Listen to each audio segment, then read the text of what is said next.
अपने लेक्चर की तरफ वापस आकर, सॉरी आप लोगों को थोड़ी सी प्रॉब्लम का सामना। हम लोग कहाँ पे थे?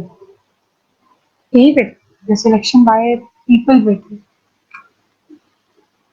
इलेक्शन बाय पीपल हम लोगों ने कर लिया था, इलेक्शन बाय एग्जीक्यूटिव कर रहे थे। यस, इलेक्शन बाय एग्जीक्यूटिव में यस लास्ट में हमने कहा था कि हम लोग पाकिस्तान में भी यही प्रोसेस है, यही मेथड है जिसके तहत supreme judicial council and executive यानी कि प्राइम मिनिस्टर और ये मिलके डिसीजन लेते हैं। और वैसे अब सीनियरिटी पे होता है कि जो भी सीनियर मोस्ट जज हैं वो चीफ जस्टिस बन जाएंगे। और जजेस की इलेक्शन जो है, नॉर्मल आम जजेस की इलेक्शन जो है, उसमें डेफिनेटली जो रिकमेंडेशंस देती हैं, जो पीछे क्रेडिबिलिटी और काम पे सारा है, वो सुप्रीम जुडिशियल काउंसिल जो है वो सजेशन भेजती है कि फलां हाई कोर्ट में ये जो जज हैं ये ही इज मोस्ट रिस्पेक्टेड और उसका जो काम है वो उसको एलिजिबल करता है सुप्रीम कोर्ट के जज के अहदे के लिए। सो वो फिर आपस में कुछ मीटिंग्स करते हैं, उसके बाद उनको अपॉइंट कर दिया, ठीक है। फिर आगे ये कहते हैं द जजेस know well nature of their work and can, हाँ ये तो मैंने पढ़ लिया था। ओके, लॉन्ग टर्म ऑफिस पे थे हम लोग, सॉरी ये सब चीजें तो हो गई थी, मैं यहाँ पे थी कि कॉम्पिटिटिव एग्जाम्स होते हैं पाकिस्तान में भी, उनके तहत जजेस जो है वो अपॉइंट होते हैं, ठीक है। अब ये है कि एक आर्गुमेंट ये है यहाँ पे कि जो शॉर्ट टर्म, नेक्स्ट पॉइंट हमारा, जो शॉर्ट टर्म अपॉइंटमेंट होती है जजेस की, ये हम हार्मफुल होती है, ये हजारा रन होती है।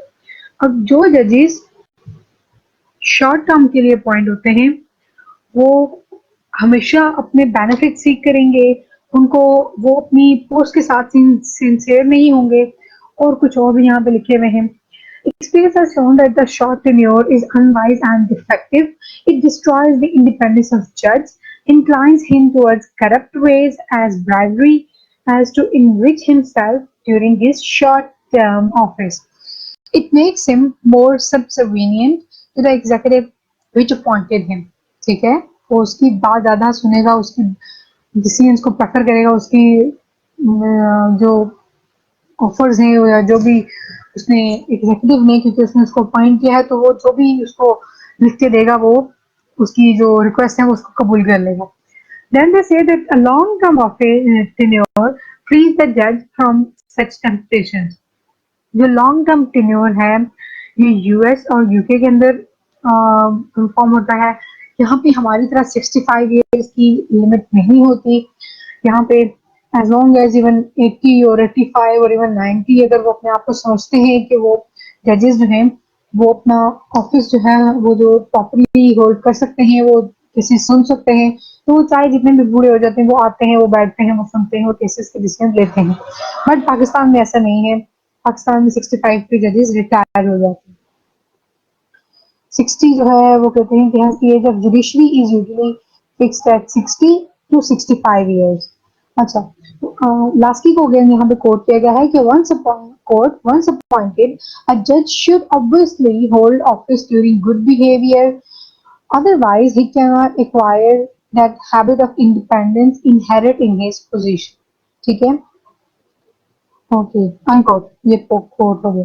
नेक्स्ट पॉइंट पर बात है promotion and security of office. Basically ये प्रमोशन सिक्योरिटी ऑफ जॉब है कि ऐसा ना हो कि उसको जैसे ड्यूरिंग इमरजेंसी है, नवंबर इमरजेंसी 2007-8 का जो 7 का जो इशू थी, इमरजेंसी हुई थी जिसपे वकला तहरीक चली थी पूरी, वो यही थी कि परवेज मुशर्रफ ने सुप्रीम कोर्ट के चीफ जस्टिस को उनके ओहदे से हटा दिया था।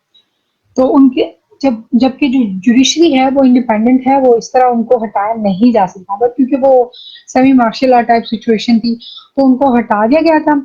सो यहाँ पे वो यही कह रहे हैं कि जजेस को इस किस्म की खतरात से लाहक नहीं होना चाहिए कि उनकी जो पोस्ट है वो किसी के मरहूम मिन्नत है और वो किसी भी टाइम उनको एग्जीक्यूटिव जो है वो रिमूव कर सकता है और मतलब उनकी प्रमोशन जो है वो रोक सकता है। ठीक है, यहाँ पे वो कहते हैं कि nevertheless an able judge should feel that his chances of promotion will not be dimmed by a clever colleague or knows how to pull political wires at the right time and place. Hence, neither the promotion nor the removal of judge should be depend on player of the executive. यानी कि job security होनी चाहिए।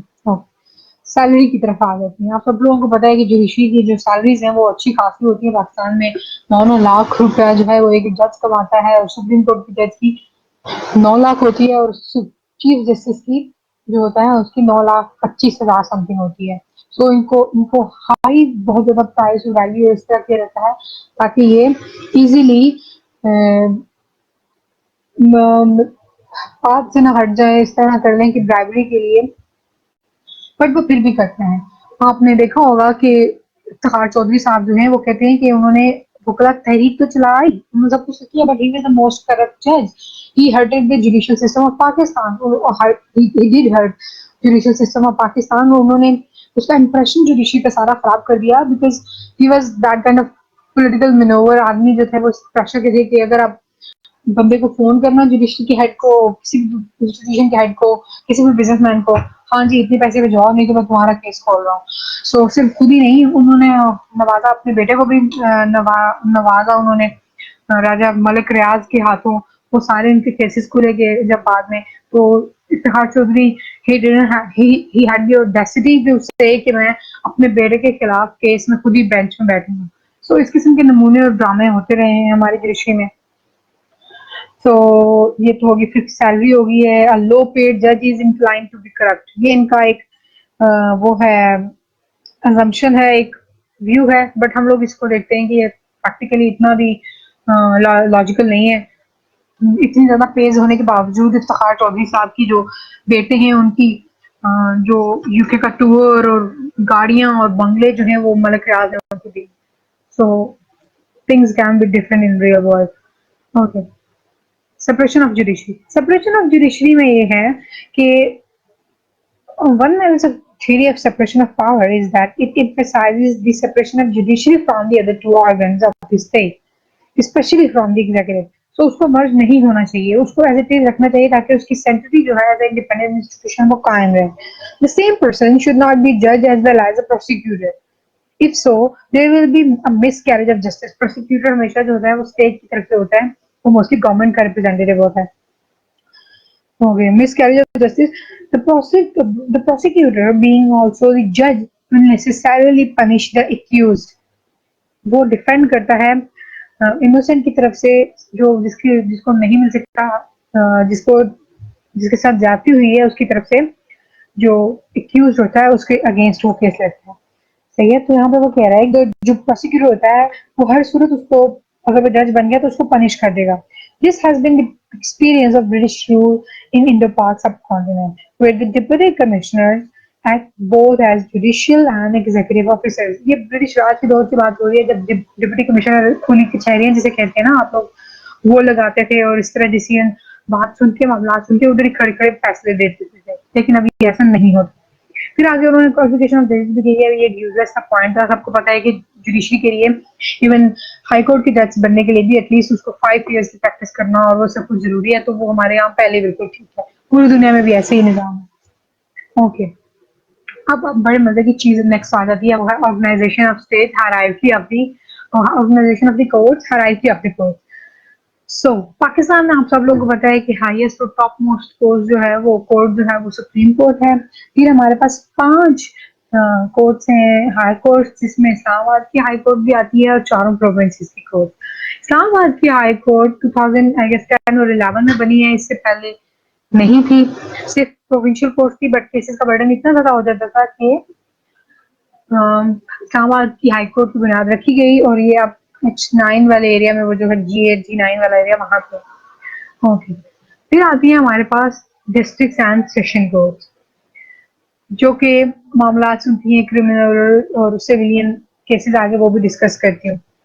जो lowest most courts हैं, जो बिल्कुल पिटी किस्म की आप कह लें मामला, इनको देखती हैं, केसेस को सुनती हैं, बिल्कुल लोएस्ट लेवल पे वो है मजिस्ट्रेट और सब जजेस कोर्ट। ठीक है, फिर हमारे पास आगे आ गया इंडिया का भी सेम निजाम था, सो मैंने इसको चेंज नहीं किया, सेम उनका निजाम है, क्योंकि हम दोनों ने कॉपी किया था, डिटो कॉपी किया था ब्रिटिश का सिस्टम, इसलिए मैंने ब्रिटिश का भी ऐसा नहीं किया, क्योंकि उनका भी थोड़ा सा ऐसे ही मिक्स था, वो जब कॉन्स्टिट्यूशन पढ़ेंगे तो कर दूंगी, पर यहाँ पे थोड़ा सा मुझे यूएस का मेंशन करना जरूरी था। यूएस में यहाँ पे मुझे वैसे डाउट भी है, एक आध कोर्स इनकी रहती है, पूरा ये प्रोसेस जो इसमें चार्ट दिया था ना मजर हक ने, ये ऑथेंटिक नहीं है, मतलब प्रॉपर नहीं है, इसमें कुछ चीजें मिसिंग है। जब हमने कॉन्स्टिट्यूशन पढ़ा था तो कुछ और कोर्स भी थी जो कि सुप्रीम कोर्ट को हेल्प करने के लिए साथ उसकी उसकी कामों को, मतलब उसकी फैक्टिविटी बढ़ाने के लिए कुछ एग्जिस्ट करती हैं। खैर, लेकिन ये सिंपल सी जो इसने बुक में दी हुई है वो उस टाइम मैंने बना दी थी। हाईएस्ट कोर्ट जो है वो फेडरल कोर्ट, जो सुप्रीम कोर्ट है आप उनकी कह लें, जो कि वाशिंगटन डीसी के अंदर है। फिर आती हैं सर्किट कोर्ट्स ऑफ अपील, और फिर डिस्ट्रिक्ट कोर्ट। डिस्ट्रिक्ट कोर्ट्स इनकी ऐसे आप कह लें कि हाई कोर्ट से थोड़ी सी कम, लेकिन जो हमारे वाली डिस्ट्रिक्ट कोर्ट है इससे थोड़ी ज्यादा, उनकी कोर्ट्स जो है ना वो इम्पोर्टेंस रखती हैं। Okay, next. Okay, courts division. Courts division में यही है कि टाइप्स ऑफ कोर्ट्स थी बेसिकली, सिविल वर्सेस क्रिमिनल। जो है सिविल कोर्ट्स वो होती हैं जो कि ऐसे मामला केसेस सुनती हैं, मामला देखती हैं जो कि सिर्फ जिसमें स्टेट का कोई नुकसान ना हुआ हो, और जिसमें स्टेट को किसी किस्म का खतरा स्टेट के अगेंस्ट ना पैदा हुआ हो। जैसे कि एक्सीडेंट हो जाते हैं, जैसे कि कोई लड़ाई वगैरह हो जाती है, कोई किसी के साथ स्कैम कर देता है, ये सब कोर्स जो है ये सिविलियन कोर्ट्स के, ये केसेस जो है वो सिविलियन कोर्ट्स के केसेस हैं। बट जहाँ पे डेथ इन्वॉल्व होती है, मर्डर इन्वॉल्व होता है, जहाँ पे इंजरी और इस तरह की चीजें इन्वॉल्व होती है, वहां पे उनको उनको इस सेंस में उसको क्रिमिनल के अंदर ट्राई किया जाता है। मैं आगे आपको यहाँ पे डेफिनेशन के साथ भी बताती हूँ कि यहाँ पे रिट ऑफ स्टेट चैलेंज होती है। सो स्टेट उस क्रिमिनल के अगेंस्ट, उस एक्यूज्ड के अगेंस्ट, अलेज्ड के अगेंस्ट केस लड़ती है।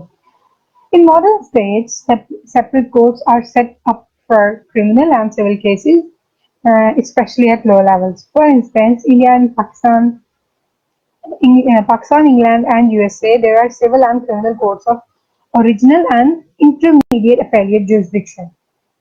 Civil cases deal with the breach of rights of private citizens. Criminal cases mean those which arise from the breach of peace, violence to life, limb or property, and violation of laws of state by any person or persons. दोबारा repeat करी हूँ कि criminal cases जो हैं वो तब emerge होंगे, उसको तब चार्ज किया जाएगा उसमें यहाँ पे पीस जो है वो मुफाद आमा और अमन जो होता है ना, जहाँ पे वो हर्ट हुआ है, चाहे वो हवाई फायरिंग से हुआ हो या किससे और से रीजन से हुआ हो। जहाँ पे वायलेंस टू लाइफ है, इंसानी जान के अगेंस्ट जो है वो उसको खतरा है, और उसको और लिम्ब यानी कि उसकी बॉडी और फिजिकली जो है वो उसको हो, इंसान की जान को खतरा हो, उसकी बॉडी को, उसकी प्रॉपर्टी को, और वायलेशन ऑफ लॉज हुआ हो, स्टेट वायलेशन ऑफ लॉज हुआ हो, चाहे वो एक बंदे ने किया है या बहुत से लोगों ने किया है। फिर आगे डिवीजन आ जाती है स्पेशल कोर्ट्स। स्पेशल कोर्ट्स के अंदर हमारे पास बहुत परफेक्ट एग्जांपल है एंटी टेररिज्म कोर्ट्स की। ये बेसिकली मिलिट्री कोर्ट्स हैं, और इनमें जो जजेस होते हैं वो मिलिट्री के होते हैं। सिविलियन जजेस ने, क्योंकि केसेस ऐसे नाजुक होते थे कि जजेस को थ्रेट्स मिलती थी, चाहे वो कितना ही हाइड होके केसेस सुने और डिसीजन लें, जैसे ही कोई मोस्ट वांटेड क्रिमिनल जो है वो उसको कोर्ट में लाया जाता था ना, तो बहुत से थाउजेंड ऑफ एग्जांपल हैं कि जज की बेटी उठा ली गई, उसको घर पे लेटर्स आ रहे हैं कि तू अपनी संभाल, उस पर फायरिंग कर दी गई है। सो जो सिविलियन कोर्ट्स के जजेस थे उन्होंने माजरत कर ली, उन्होंने कहा हम इनको चार्ज नहीं कर सकते, ये जेल के अंदर बैठ के हमें टैक्स कर रहे होते हैं। इन सब मामला की वजह से अब पाकिस्तान के कॉन्स्टिट्यूशन में अमेंडमेंट की गई, आई गेस 22 अमेंडमेंट थी, और उसमें एक्सटेंड की गई इनकी मुद्दत जो थी वो 2 साल तक, और अभी फिर वो अपनी मुद्दत पूरी करी है। सो एक मसला है उन केसेस में, मोस्ट ऑफ द टाइम जो मिलिट्री कोर्ट्स होती हैं इनकी ये सिविलियन जुरिस्डिक्शन के अंदर, मतलब उसके इनके अंदर नहीं आती। सो क्या प्रॉब्लम होता है, इनकी जो वर्किंग का तरीका है ना वो नोन होता है, ना इनको सिविलियन गवर्नमेंट जो है वो पूछ सकती है, ना इस किस्म की कोई रिपोर्ट्स आती है कि किस तरीके से इनके ऊपर केसेस चार्जेस लगे, क्या मतलब वो जो पूरी लीगल डॉक्यूमेंटेशन सिविलियन केसेस में होती है ना, जो आर्म कोर्ट्स में होती है, आपको ये सब डॉक्यूमेंट्स नहीं मिलते। और आपको श्योर थिंग है कि जिस क्रिमिनल पे या टेररिस्ट पे मिलिट्री ने कोर्ट में मुकदमा चला है, तो श्योर थिंग है कि वो उसको डेथ दे दी जाती है, नहीं तो उसको लाइफ सेंटेंस हो जाती है।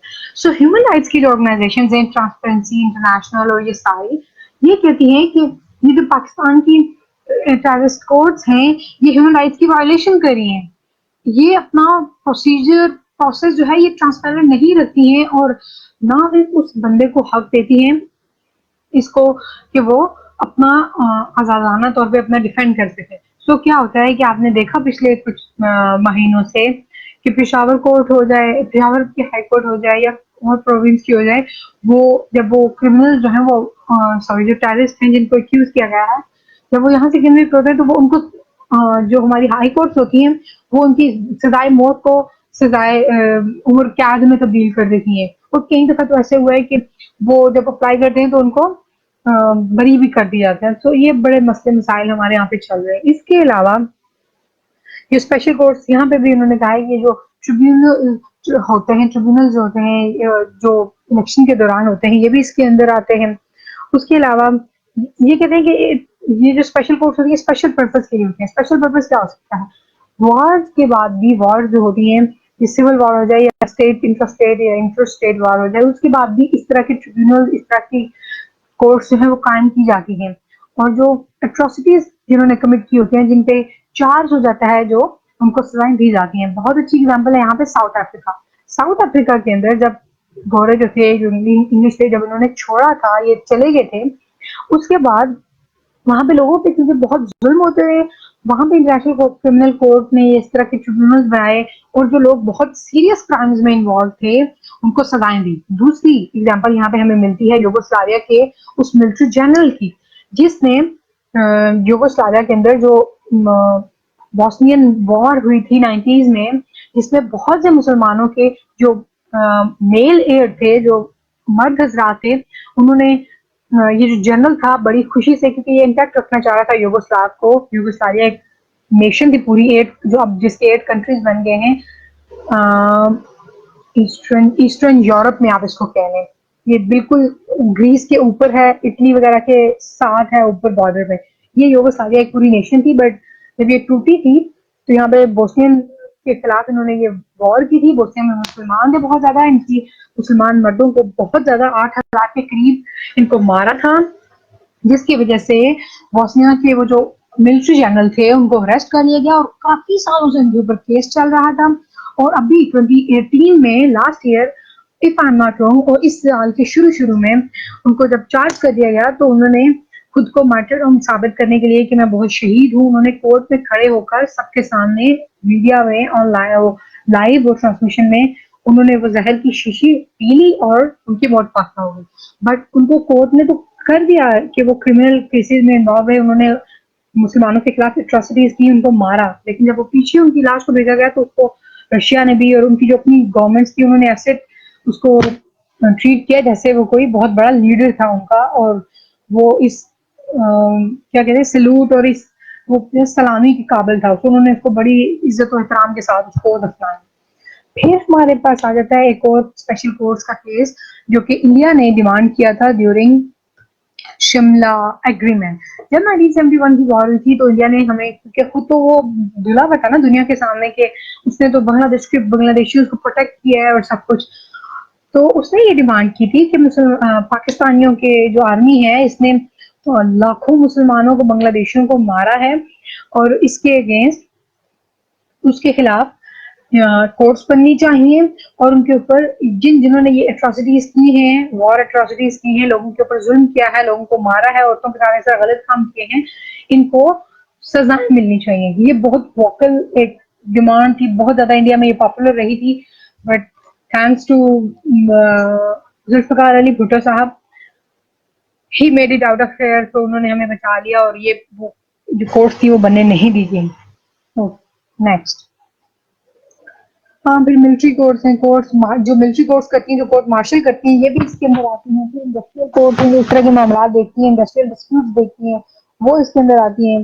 Commercial courts, courts for refugees, claims and settlements, conciliation courts. Conciliation courts जो होती है ना, लड़ाई झगड़ों के घरों के मामला सेट करने के लिए, वो भी इसमें आ जाएंगी। और भी बहुत से कस्टम ये सब फेडरल कोर्ट्स की तरफ आ जाती हैं। In several federal states like USA's, separate federal and state courts are established for federal and state laws. The federal courts have jurisdiction over the whole country, while the state courts have jurisdiction within the components of the state boundaries. यही मैं कह रही थी उस time भी कि USA की हर state के अंदर एक फेडरल कोर्ट होगी और एक स्टेट की कोर्ट होगी और फिर ये डिस्ट्रिक्ट कोर्ट जिसको भी वो कह लें।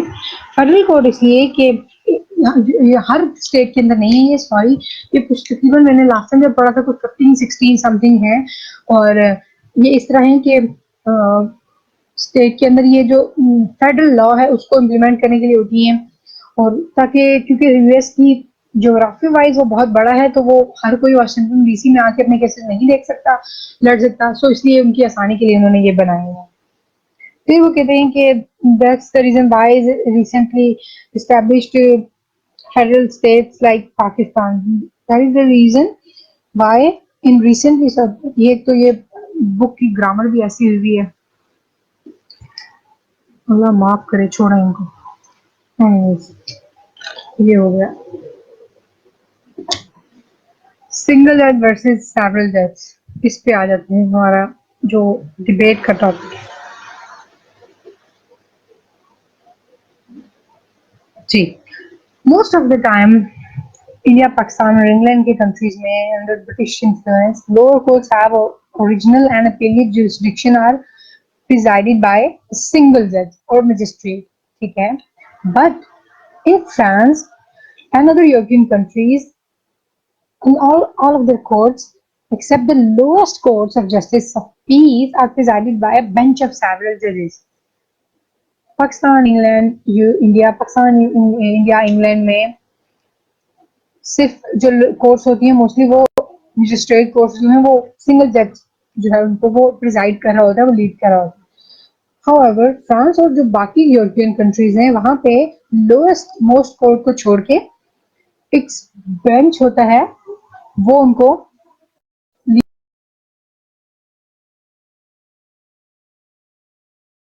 Varies from 3 to as many as 15, ठीक है। Much is claimed by the defenders of each system. अच्छा, यहाँ पे ये है कि फ्रेंच सिस्टम के अंदर उन्होंने कहा है कि उनको ये बिलीफ है फ्रेंच पीपल का, the polarity, they claim that the polarity of judges affords a safeguard against arbitrariness of a single judge. Arbitrariness वही मैंने लास्ट में भी बताया था कि वो राइट और रॉन्ग का ख्याल नहीं करता, जिस किस्म का उसको डिसीजन वो अपनी मर्जी का देना होता है वो दे देता है। That it enables the court in criminal cases to resist more effectively the influence of public prosecutor. जब एक जज होता है तो वो कई दफा इन्फ्लुएंस में आ जाता है प्रोसिक्यूटर के। वो कहते हैं कि जब बेंच होगा पूरा तो उसको सेटिस्फाई करना प्रोसिक्यूटर के लिए थोड़ा सा वो डिफिकल्ट हो जाता है।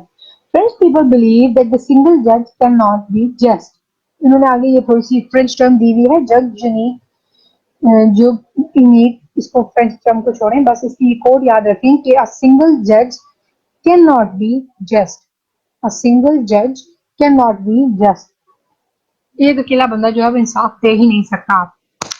फिर आ जाते हैं हमारे इंटरेस्टिंग टॉपिक की तरफ, जुडिशियल रिव्यू। आगे दूसरा जो हमारा पहला लेक्चर था वो जो पार्ट 1 था इसका, उसमें अरसलान साहब ने कहा था सो मोटो। सो मैं वो यही आगे मैंने भी वो ये वर्ड मेंशन किया था कि सो मोटो की जो पावर है वो हर स्टेट के अंदर नहीं है, चाइना के अंदर नहीं है ऑब्वियसली, और यूएस के अंदर भी नहीं है, और यूके के अंदर भी नहीं है। सो ये सिर्फ इंडिया और आई गेस पाकिस्तान के अंदर है कि जजेस जो है वो सो मोटो लेते हैं। इंडिया का मुझे वो केस याद नहीं आ रहा कि जिसपे लास्ट टाइम इतना प्रॉब्लम बन गया था सुप्रीम कोर्ट के अंदर कि जज ने इन प्रोटेस्ट उसने रिजाइन कर दिया था क्योंकि गवर्नमेंट जो था वो कह रहा था कि इंटरवीन करिए हमारे मामला में, हमें इंडिपेंडेंट डिसीजन नहीं लेने दिया जा रहा। एनीवेज, ओके, जुडिशियल रिव्यू की ये जो टर्म है बेसिकली ये जज साहब थे, इसका मीनिंग मैं आपको पहले बता देती हूँ। इसका ये मतलब है कि इन federal states judiciary holds the power to declare legislative statute as ultra wire, unconstitutional, null and void, आप इसके आगे जो भी टर्म लगा लें। पावर ऑफ जुडिशियल रिव्यू जो है वो बेसिकली एक चेक है, system of checks and balances में आप समझ लें, वो एक चेक है लेजिस्लेशन के ऊपर।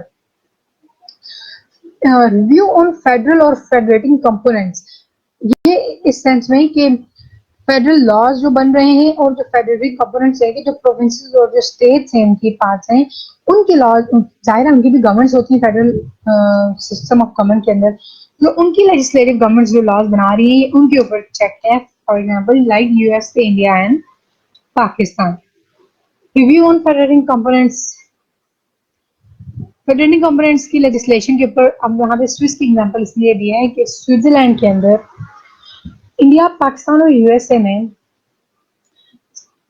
कोर्ट के पास जो कोर्ट्स होती हैं वो अलाउ होता है, चाहे वो फेडरेटिंग कोर्ट्स हैं यानी कि फेडरल कोर्ट्स हैं यानी कि सुप्रीम कोर्ट है या प्रोविंशियल कोर्ट्स हैं यानी कि हाई कोर्ट्स हैं, इनके पास ये अथॉरिटी है कि वो स्टेट लेजिस्लेचर यानी कि पार्लियामेंट का या प्रोविंशियल लेजिस्लेचर यानी कि जो कंपोनेंट्स हैं उनके यूनिट्स हैं उनके लॉज को नल एंड वाइड करार दे सके। हाउएवर स्विट्जरलैंड में कोर्ट्स हैव ओनली अथॉरिटी और उनको लिबर्टी यहाँ तक है, उनके पास ये राइट है कि तब तक कि वो फेडरेटिंग कंपोनेंट्स की लेजिस्लेशन के ऊपर अपना जुडिशियल रिव्यू दे सकते।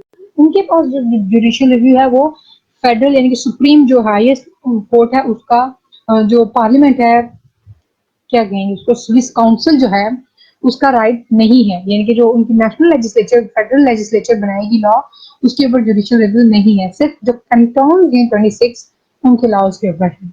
और तो मैंने आगे लिख दिया है कि no review is allowed in UK and China. Federalism and doctrine of judicial review. Wow, doctrine of judicial review का जो मैंने इंट्रोडक्शन है वो नेक्स्ट स्लाइड में दिया है और ये मैं फेडरलिज्म को यहाँ पे डिस्कस कर रही हूँ। एनीवेज, फेडरलिज्म में क्या है कि जहाँ पे सेंटर और प्रोविंसेस और फेडरेटिंग यूनिट्स के दरमियान पावर डिवीजन होती है, पावर स्ट्रक्चर होता है। कॉन्स्टिट्यूशन के अंदर ये मेंशन होता है कि कितने राइट्स और अथॉरिटीज जो है वो फेडरल कैपिटल गवर्नमेंट एक्सरसाइज करेगी और या फिर स्टेट और प्रोविंस एक्सरसाइज करेगा। So judicial review preserves federal structure by preventing any government or federating component encroaching in any sphere of power of the other. ना वो प्रोविंस को करने देती है, जैसे कि आपने देखा होगा कि वाटर का जो इशू है इसमें अक्सर ब्लेम गेम का काम होता है। सिंध कहता है कि पंजाब पानी हमारा जो है वो नहीं, बलूचिस्तान कहता है कि हाँ ऐसे ही था ना, ये जो गेम थोड़ी सी चल रही थी कि केपीके के अंदर जो बिजली बन रही है वो सारी दूसरे प्रोविंसेस पे जा रही है पानी की डैम से, और ये तीनों आपस में इल्जाम लगाते हैं केपीके और सिंध और पंजाब की, ये हमारी आपस की बिजलियां चोरी हो रही हैं। सो जो इस तरह के मामलात हैं कि हमारा यूसर्पेशन ऑफ राइट्स हो रही है और पावर जो है वो दूसरा उनकी ले रहा है, तो इस किस्म के बहुत से स्टेट के अंदर मामला होते हैं यहाँ पे क्लैश हो जाता है बिटवीन फेडरेटिंग यूनिट्स और between federal government and provincial government. So इस किस्म की तमाम मामला को सही रखने के लिए और डिस्प्यूट को रिजॉल्व करने के लिए जुडिशियल रिव्यू जो है वो काम आता है। जुडिशियल रिव्यू ये काम देखता है कि स्टेट के अंदर कोई ऐसा लॉ या न्यू लॉ या अमेंडमेंट नहीं हो रही जो किसी यूनिट की या फेडरल की पावर के ऊपर ओवरस्टेप कर रहा हो, वो अपनी उस राइट से हद से ज्यादा वो पावर लेने की कोशिश कर। By making laws which violate the provisions of the constitution or infringe upon the powers of the other। अब ये वही है कि वो कोई ऐसा लॉ तो नहीं बना रहे कि जो कॉन्स्टिट्यूशन की प्रोविजन को इन्फ्रिंज कर रहा हो, उसको उसके वायलेट कर रहा हो, या फिर जो दूसरी स्टेट की पावर है उसको इन्फ्रिंज कर रहा हो, उससे उसकी पावर जो है वो कब्जे में लेने की कोशिश कर। So impartial body should be interested with the duty of declaring such laws unconstitutional. हर स्टेट में ऐसे ही है, अनकॉन्स्टिट्यूशनल डिक्लेयर हो जाती है। यूएस के अंदर एक बात है कि जब भी स्टेट वर्सेस कंट्री वर्सेस यानी कि United states of American government versus state government है, तो जो फेडरल गवर्नमेंट होती है उसको कोर्ट्स हमेशा प्रेफर करती हैं, उसको रिस्पेक्ट दी जाती है और उसको राइट्स ज़्यादा दिए जाते हैं। And next point is constitution is the fundamental law of the state and embodies will of the people. So उसकी प्रोटेक्शन जो है जुडिशियल रिव्यू के थ्रू वो मस्ट है।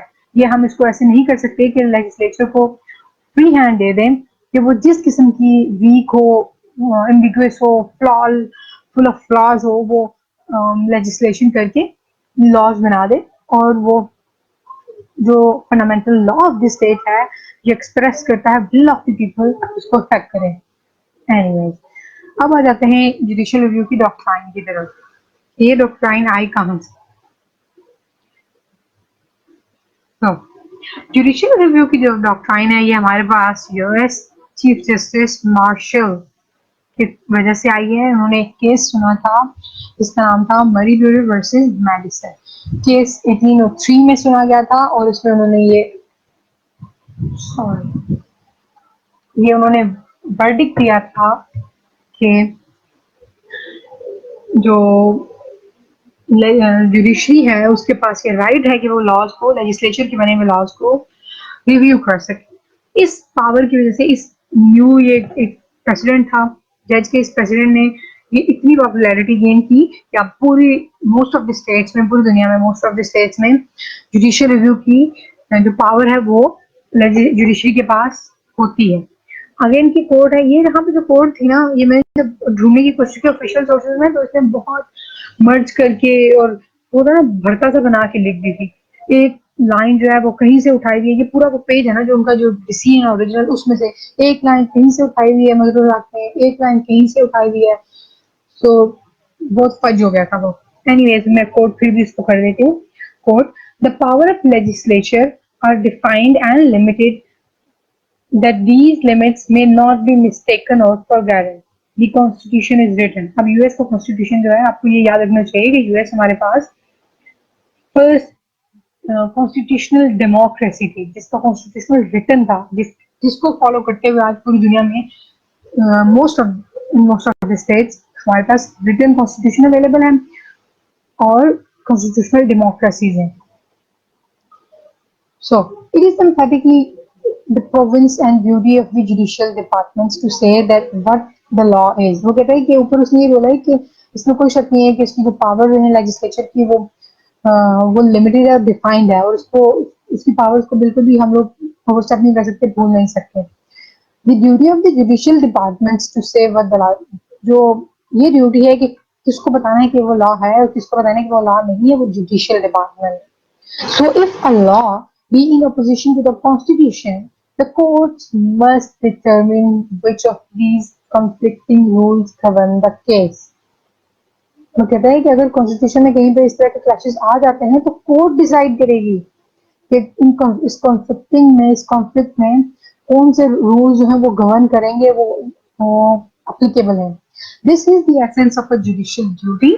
Part of the judicial duty है। If then the courts are to regard the constitution, उनको constitution को high regard देना है, नॉट द लेजिस्लेचर, कॉन्स्टिट्यूशन। याद रखिएगा यूएस के अंदर जो हाईएस्ट वो दी जाती है ना, इंपॉर्टेंस दी जाती है, वो यूएस कॉन्स्टिट्यूशन को दी जाती है। इवन दो वो ब्रीफेस्ट कॉन्स्टिट्यूशन है, उसके 7 आर्टिकल समथिंग है, बट वो इतना ज्यादा उसको हाई रिगार्ड दिया जाता है कि अमेरिका के हर बंदे से आप जाके पूछ लें, वो आपको वो जब अपने राइट्स गिनवाता है तो वो कहता है कि 3rd amendment, 4th amendment, 7th amendment, fundamental right.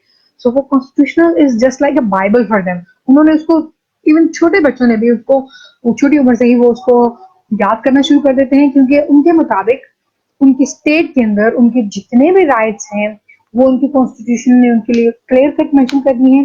Facebook पे अगर आप हैं तो बहुत सी आपको वीडियो देखने की मिलती हैं जहाँ पे लोग जो हैं, ख्वातीन और हजरात जो हैं, वो अपनी सिक्योरिटी ऑफिशियल थे, मोस्टली वहाँ पे पुलिस ब्रुटैलिटी बहुत ज्यादा है, तो वहाँ पे वो अपनी पुलिस के साथ, मैंने एक वीडियो देखी थी बहुत कमाल लास्ट ईयर, एक औरत ने फेसबुक पे ट्रम्प के अगेंस्ट कमेंट किया था कि इसको तो मर जाना चाहिए।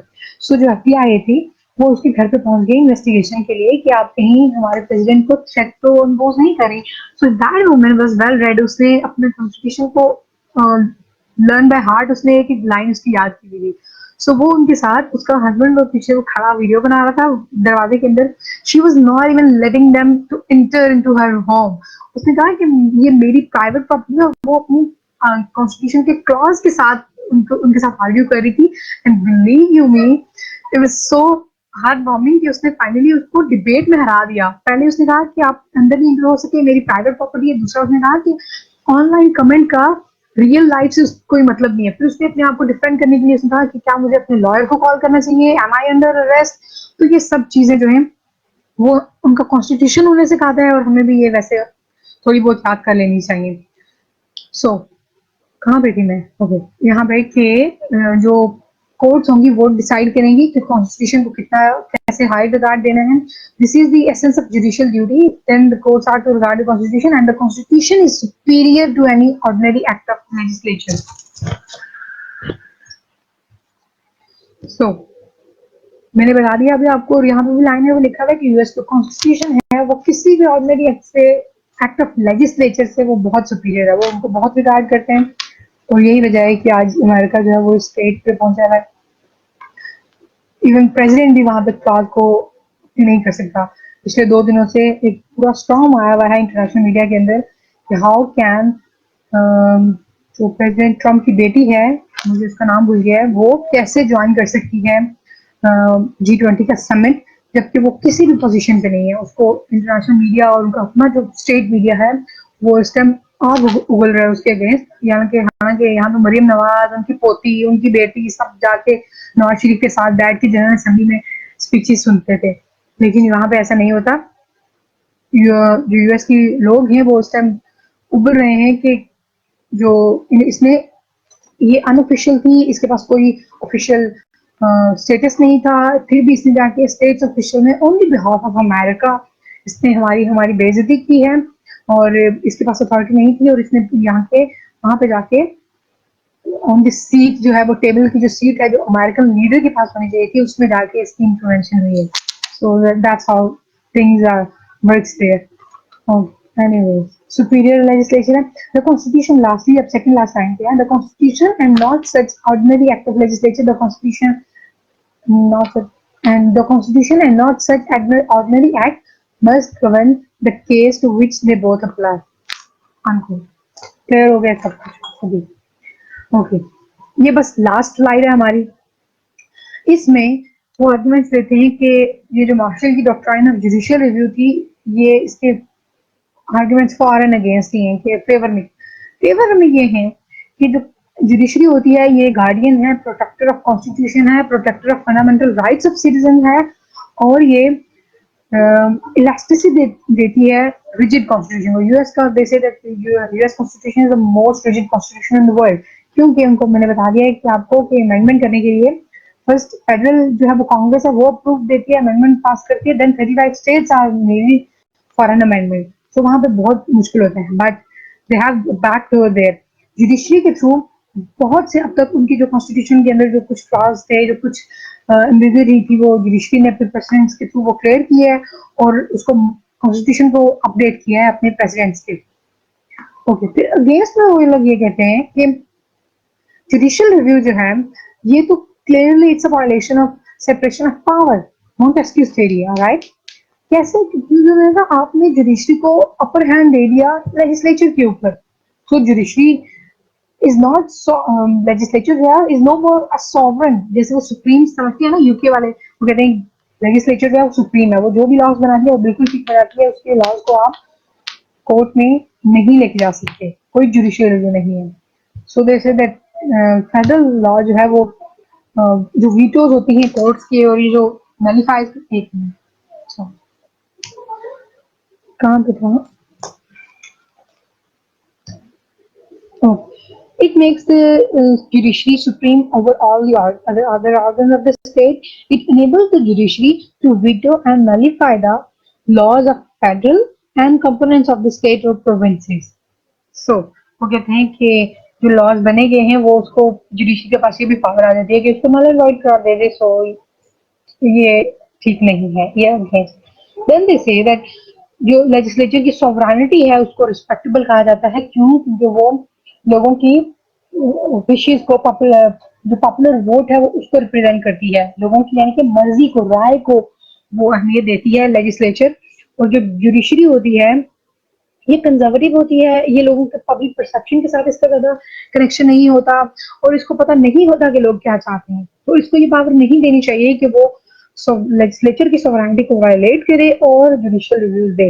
यहाँ पे और भी कुछ इस तरह इन्होंने एक्सप्लेन किया हुआ है कि this supremacy of the judiciary violates the principle of sovereignty of the legislature, which represents the people and expresses their will in its enactments. As against the elected representatives of the nation, a small minority of judges veto the laws and strike down the policies which they do not approve. Now the judges are by advocating for training through profession be on a conservative people. Judges जो होते हैं वो mostly conservative होते हैं, who are generally worshippers of wealth and retirees and of vested interests. जो फिर ये कहते हैं कि public perception वाली भी बात होगी. The American Supreme Court, by declaring unconstitutional many laws, critics have pointed out that the American Supreme Court, by declaring unconstitutional many new laws, has applied 18th century theories of economics and social policy to a new and changed conditions of 20th century. It has shown a greater regard for the rights of property than for human rights. सो अब यहाँ पर वही debate आ रही है कि जिस चीज को प्रेफरेंस देनी चाहिए थी उसको तो दी नहीं, और प्रॉपर्टी को उन्होंने ज्यादा इंपॉर्टेंस दी क्योंकि वो 18th सेंचुरी की थियरीज अप्लाई कर रहे थे 20th सेंचुरी में. फिर यहाँ पे है आगे कोर्ट है, history has demonstrated that when the supreme court held the Missouri compromise unconstitutional when it found the income tax void, and when it struck down major portions of New Deal, it was acting in a political sphere, and even the prestige of the judicial process could not save it from political attacks. अच्छा, यहाँ पे दो चीजें mention है. म्यूजरी compromise ये ऐसा था कि अगर आपने यूएस हिस्ट्री रखा हुआ है तो ये एक कंप्रोमाइज था कि अमेरिका के अंदर जो न्यू स्टेट आती थी, जब न्यू स्टेट अमेरिका बना था, जो न्यू स्टेट आती थी वो या तो फ्री स्टेट कहलाती थी या स्लेव स्टेट कहलाती थी. स्लेव स्टेट वो थी जहाँ पे स्लेव ओनर्स और स्लेव की डील, मतलब वो आप उनको ब्लैक्स को आराम से इजीली से खरीद सकते थे, उनको आप स्लेव के तौर पे यूज करते थे. सो म्यूजरी कंप्रोमाइज ऐसा था कि 5 और 11 स्टेट्स थी उस टाइम, तो वो बिल्कुल टाई हो गया. अब जो न्यू स्टेट आई वो अब ना तो इधर जा सकती थी ना उधर जा सकती थी. अगर वो फ्री स्टेट में जाती तो स्लेव वाली की जो कांग्रेस की उसके अंदर उसकी वैल्यू कम हो जाती, उसका वोट कम हो जाता. सो एक कह लें आप ब्लॉकेड हो गया था. तो फिर उसके बाद एक और स्टेट आई और मुझे उसका नाम याद नहीं आ रहा. सो उसकी वजह से वो फ्री स्टेट हो गई और एक स्लेव स्टेट हो गई, तो ये बैलेंस क्रिएट हुआ, तो म्यूजरी कंप्रोमाइज हुआ और फिर अमेरिकन जो है वो इनका हिस्ट्री के अंदर वो काम मतलब आगे चला. सो इन्होंने कहा कि सुप्रीम कोर्ट ने इस म्यूजरी कंप्रोमाइज को अनकॉन्स्टिट्यूशनल सिर्फ इसलिए करार दे दिया कि वहां पे इनकम टैक्स का एक वॉर्ड था, वो केसेस सुन रहे थे वहां पे उन्होंने. अब यहाँ पे वही है कि कैसे उसने ऑथर ने इसको एक्सप्लेन किया कि इनकम टैक्स वर्ड जो है वो एक लिबर्टी और प्रॉपर्टी का राइट है, उसके उस सेंस में आता है, कमर्शियल और इकोनॉमिकल चीज है, उसमें इसको ज्यादा प्रेफरेंस दी गई. और म्यूजरी कंप्रोमाइज जो कि ह्यूमन राइट्स के उस पर था कि एक स्टेट जो है उसको फ्री रखेंगे हम, यानी कि वो वहां पे स्लेव इस तरह नहीं उनकी डील होगी, उसको इम्पोर्टेंस नहीं दी गई. फिर वो कहते हैं कि न्यू डील थी ये प्रेसिडेंट रूजवेल्ट ने लाई थी आई गेस, तो उसको भी कोर्ट ने नल एंड वाइड करार दे दिया. तो जब ये सब होते रहे तो ये फिर कोर्ट जो थी वो उसने आपको पोलिटिसाइज कर लिया बहुत ज्यादा. सो क्या हुआ कि फिर आम लोगों ने भी और लेजिस्लेचर के जो मेंबर्स थे, रिप्रेजेंटेटिव्स थे, उन्होंने भी इसको, इवन दो कि ये सेंसिटिव इतनी ज्यादा होती है कि आप इसको क्रिटिसाइज नहीं कर सकते इनके फैसलों को. आपको पता है ना कि हमारे यहाँ भी बहुत नाजुक हालात हो, जरा सा भी कुछ बोले मीडिया पे तो फिर आपके ऊपर तौहीन अदालत लगा दी जाती है. तो पॉलिटिकल जब ओवरस्टेपिंग हुई तो फिर पॉलिटिकल अटैक्स भी हुए. फाइनली द जजेस both because of their legal training and independent status are not sufficiently aware of the public opinion. वही मैंने बात की कि वो पब्लिक परसेप्शन से ओपिनियन से उनकी डिमांड से वाकिफ नहीं होती. They interpret the constitution with the out of date ideas and lag behind the legislature and the executive. ये जो लॉज होते हैं, ये जो प्रेसिडेंट होते हैं, ये सेंचुरीज ओल्ड सारी चीजें होती हैं, काम हुए भी होते हैं. इसलिए मोस्ट ऑफ द टाइम जो जजेस होते हैं वो मॉडर्न टाइम के साथ, कंटेम्परेरी टाइम पीरियड के साथ नहीं चल रहे होते. वो रिटर्न जो लॉज होते हैं 50-60 साल पहले लिखे हुए होते हैं, बुक्स सारी वो उसी को ही कैरी करते हैं. ठीक है.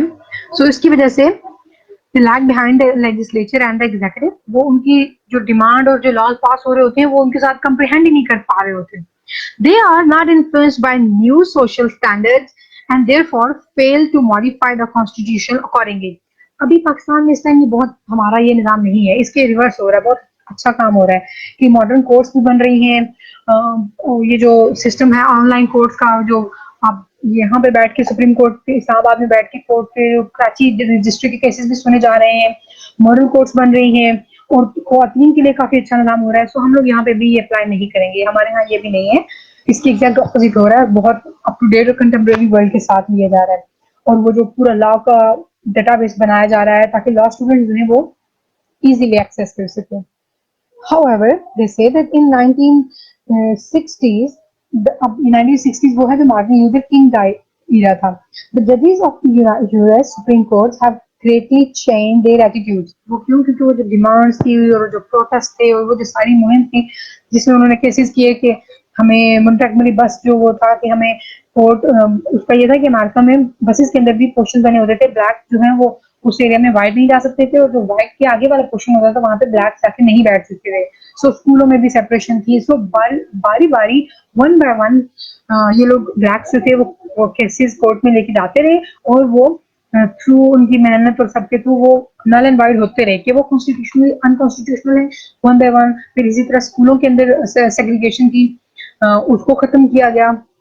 ब्लैक्स जो थे वो अब व्हाइट्स के स्कूल में भी एडमिशन ले सकते थे। सो फिर इसी तरह एक लॉ था कि रेजिडेंस ग्रुप जो है ब्लैक्स का सेपरेट एरियाज होते थे, फिर उसको खत्म किया गया कि वो व्हाइट के एरियाज में नेबरहुड में भी जाके घर ले सकते हैं। सो इसी तरह स्टेप बाय स्टेप 1960s में बहुत चेंज आया और ये सारे जो रूल्स जो थे इनको अनकॉन्स्टिट्यूशनल अल्ट्रा वायर करके ब्लैक्स को फ्रीडम दी गई।